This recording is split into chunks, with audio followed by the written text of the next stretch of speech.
Olá, meus queridos, tudo bom? Vamos começar a entender um pouquinho agora sobre uma parte bem importante da física, que é sobre o universo. Nem sempre acreditou-se que o universo tem a forma de hoje em dia. Muitos ficam fascinados com a astronomia, com tudo que conseguem observar que existe, os planetas, os satélites, os fenômenos que ocorrem no universo. Mas nem sempre foi assim. Então houve um grande caminho a ser percorrido até chegar nas concepções que existem hoje através do universo, sobre o universo. Mas não se pode dizer que o homem sabe tudo, né? É impossível chegar a saber tudo, a complexidade de tudo que existe. Mas algumas coisas a física consegue explicar.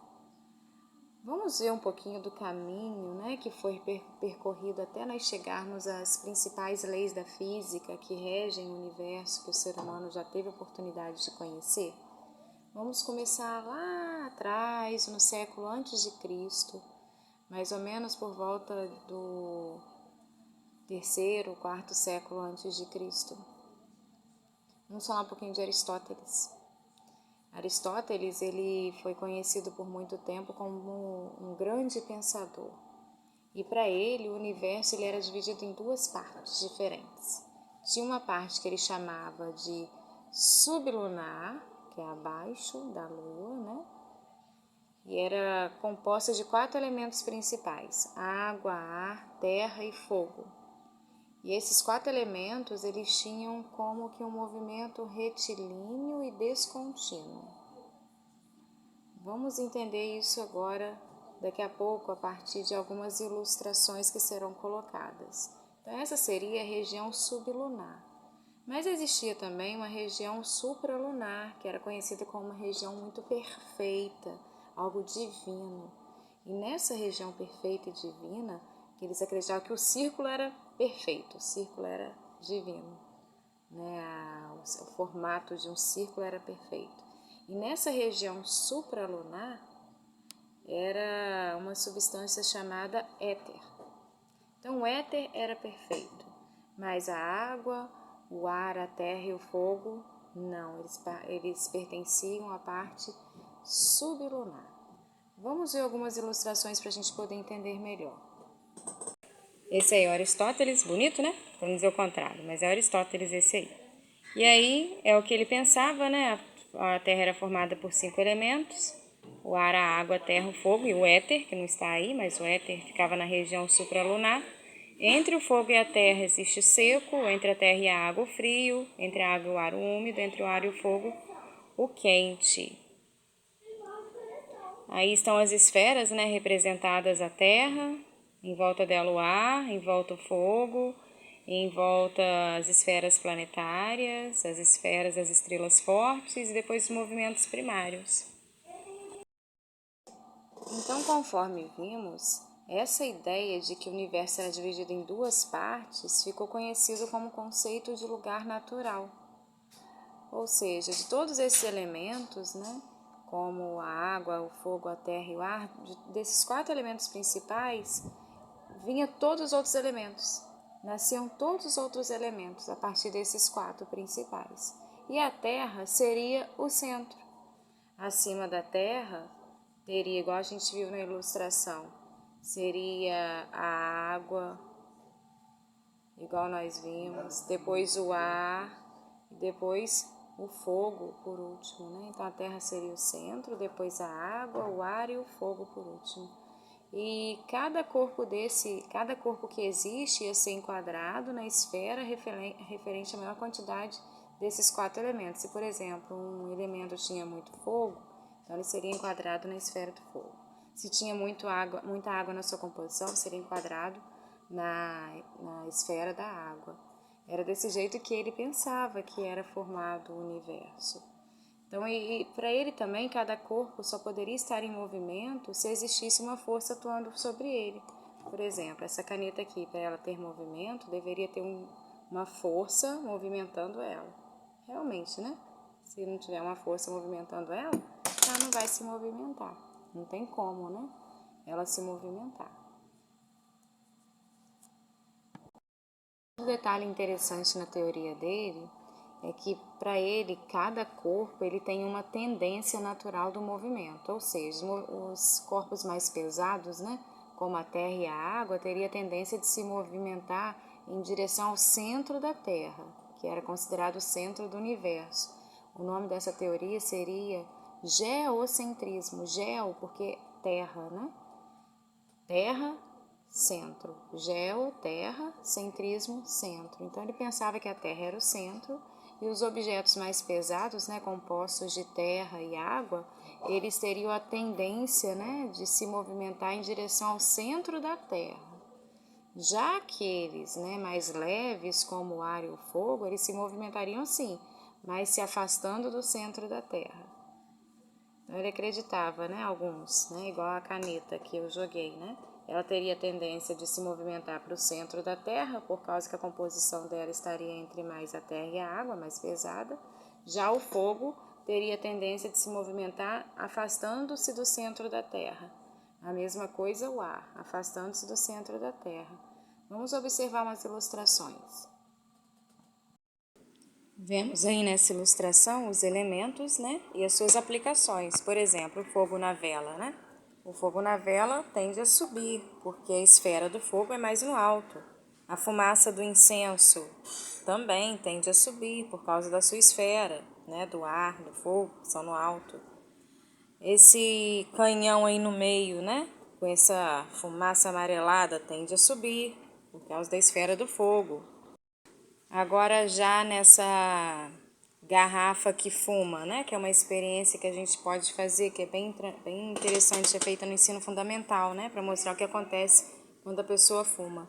Então aí a fumaça está indo para baixo. Por quê? Se a tendência é ir para cima. Como que Aristóteles explicaria isso? Outro detalhe, as faíscas de fogo que estão saindo da esmerilhadeira cortando o vergalhão. Por que elas estão se movimentando para baixo e não para cima, que a esfera do fogo e do ar é para cima e da terra e da água é para baixo? Por quê? Então, como ele explicaria isso? Então, existe uma hipótese chamada de hipótese de Haddock. O que quer dizer isso? Isso quer dizer que os elementos terrestres são corruptíveis, ou seja, podem ter imperfeições, eles podem sair à regra, que é o que acontece com os elementos da parte sublunar, terra, água, ar e fogo.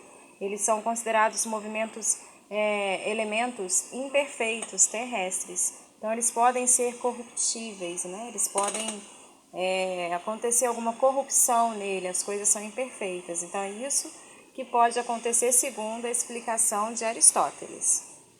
Mas vamos entender um pouco melhor como que isso tudo foi se evoluindo, né? A partir dessa teoria de Aristóteles, né? Dos elementos que formam o universo.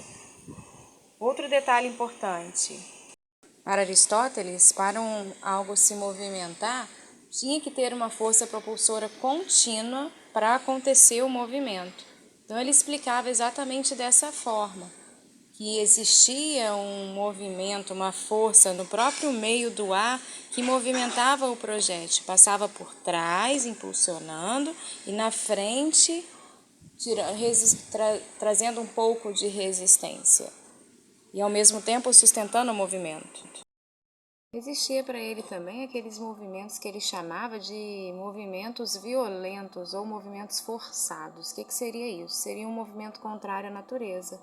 Por exemplo, quando se joga uma pedra, né, e ela vai de forma oblíqua, então por que acontece isso? Seria um movimento para ela continuar se movimentando, né, não na direção da sua esfera ou seu lugar natural, que seria para baixo, teria que ser exercido sobre ela uma força para manter esse corpo em um movimento que ele chama de violento, né, para ela continuar sempre reta.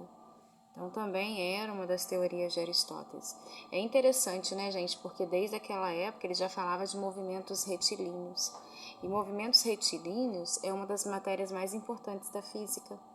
Nós vamos entender um pouquinho mais sobre ela mais para frente. Movimento retilíneo uniforme, movimento retilíneo uniformemente variado. Então, nas aulas mais à frente, nós vamos entender um pouco mais sobre esse assunto. Então, vamos continuar aqui as nossas teorias sobre o universo, né, através desses filósofos e pensadores tão importantes. Vamos continuar aqui. Então, logo depois de Aristóteles, outros também continuavam pensando que a Terra era o centro do universo. A teoria do geocentrismo era muito aceita até pela igreja na época, né, que acreditava que o homem tinha que ser o centro de tudo, que a Terra tinha que ser o centro de tudo. Então eles acreditavam mesmo que a Terra era o centro e os outros planetas orbitavam ao redor dela, a Lua, as estrelas, tudo ao redor dela. Vamos ver alguns desses conceitos agora em algumas figuras desses filósofos, né? Nós vamos ver Ptolomeu, o que ele pensava a respeito dessa teoria, mas com o tempo, né, a revolução foi aumentando, né, a revolução científica, e as teorias também foram melhorando.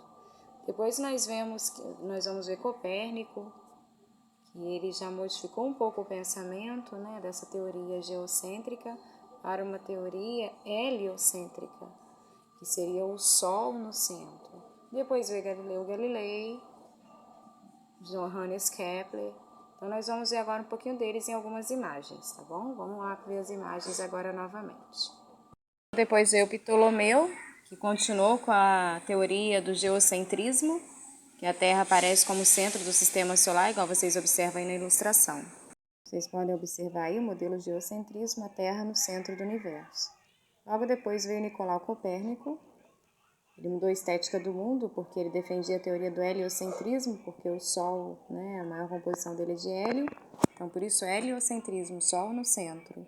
Então, embora ele tenha sido levantado por diversos pesquisadores, né, essa teoria, mas foi Nicolau Copérnico quem apresentou em 1530 esse modelo matemático após cerca de 30 anos de observações. Então, os principais conceitos dele apontavam para a Terra girando em torno de si mesma, como um dos 6 planetas conhecidos até o momento orbitando o Sol. Então, a teoria do heliocentrismo. Logo depois foi aprimorado por Galileu Galilei, esse homem aí, que ele é o criador do primeiro telescópio. Esse é ele a criação desse primeiro telescópio, né, chamado Perspicillum, que era um instrumento revolucionário na época, até para a ciência, porque ele contribuiu para aprimorar a capacidade de observação do olho humano, né, acerca do universo. E com esse aparelho ele conseguiu descobrir pelo menos 4 dos 69 satélites de Júpiter. Ele deu até o nome Io, Calisto, Ganímedes e Europa. Hoje nós sabemos que são, né, parte desses satélites de Júpiter que foram descobertos com o tempo. Então Galileu, ele mudou de forma revolucionária a concepção do universo e ele teve como fazer isso através desse telescópio, né, a comprovação disso. Então nós vimos aí 2 teorias, né? O geocentrismo, a Terra no centro, e o heliocentrismo, o Sol no centro. É interessante, né? As ilustrações aí, a Terra é apresentada no geocentrismo como uma coroa, como se fosse a rainha. Foi uma teoria aceita pela igreja. E já o heliocentrismo já não era muito aceita pelas pessoas, tanto é que Galileu Galilei sofreu, né, bastante por difundir essa ideia. E é o Sol que é apresentado como o centro, né, do universo nessa teoria. Então, resumindo, Galileu, ele argumentou contra o modelo de Copérnico, porque ele falava que não existia possibilidade para o movimento da Terra. Até porque ele dizia, quando ele observava as nuvens, os pássaros, né, e os corpos acima da superfície da Terra, ele dizia que eles não poderiam jamais acompanhar o movimento da Terra. Já Galileu, não. Ele já rompeu com a física de Aristóteles e acabou também aprimorando esse pensamento de Copérnico, porque ele disse, sim, que os corpos acima da superfície da Terra podem acompanhar o seu movimento, porque eles tendem a manter o seu estado de movimento. O que seria isso? Ele já estava introduzindo uma das principais leis que surgiram na física através de um outro cientista que nós vamos estudar um pouquinho mais à frente, que foi Isaac Newton. E a primeira teoria dele foi a da inércia, que está bem relacionada com isso que Galileu falou. Mas isso é uma matéria mais para a gente discutir na nossa próxima aula, tá bom? Um beijo a todos, espero que tenham entendido um pouco dessa abordagem histórica sobre as teorias do universo e vamos nos aprofundar cada vez mais no mundo da física e de tudo que a cerca. Um beijo para todos, tchau! Vejam agora algumas concepções sobre como a Terra era sustentada no espaço, como era o universo.